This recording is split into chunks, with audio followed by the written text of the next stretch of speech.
Alright, we'll see if this shows up. Here's the guide design.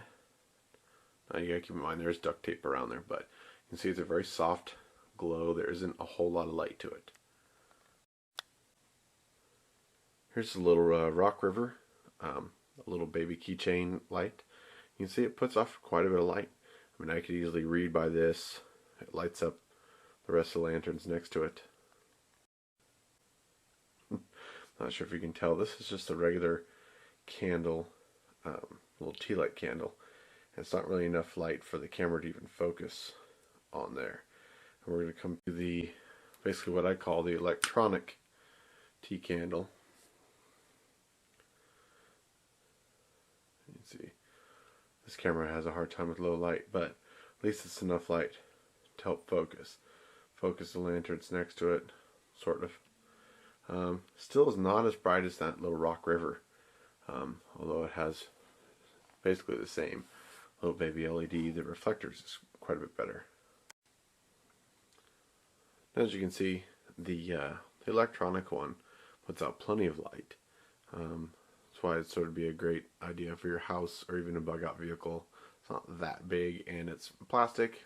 The housing is metal, so it'd be pretty indestructible, especially if you had the ability to recharge C batteries in your car. That would be something. Propane, I'm not going to light indoors. It is as bright as this one. It's quite a bit noisier. It has a definite hiss the entire time it runs, and replaceable fuel bottles. Now, once the fuel bottles are empty, you could probably, if you had the tooling, you could probably use the bottles as something. But again, unless you had extra wicks, those are pretty fragile once they get lit, so not an ideal choice. Alright, here's the glow stick. You see it's got just enough ambient light. You can kind of make out the back wall, the lantern surrounding it. If you had a couple of those, you'd be okay. Or at least you'd be able to find people if they're all wearing them. Again, I still recommend carrying them. They're indestructible. They can't fail. They've got 12-hour run times. They do make them in different intensities.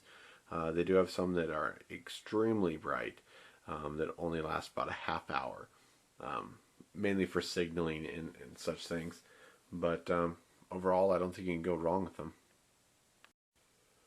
Alright, well, those are switched. The Soltec is now on the orange one, and the guide design is on that one. So you can see they have pretty much the same light output. The advantage on the Soltec being the solar power. And but you can also, let's hope I have this turned on good enough. You can turn that one upside down if you want. So they have their own devices, but I do think that they don't take up any more room than the regular lid of your Nalgene. So I say that's the best option for area light.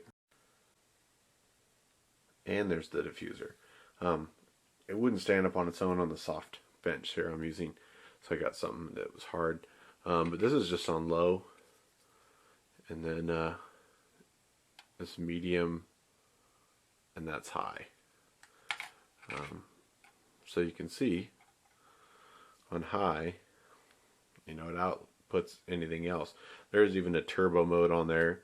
I probably won't use that for the lantern settings because they don't recommend leaving the turbo on for more than 10 minutes.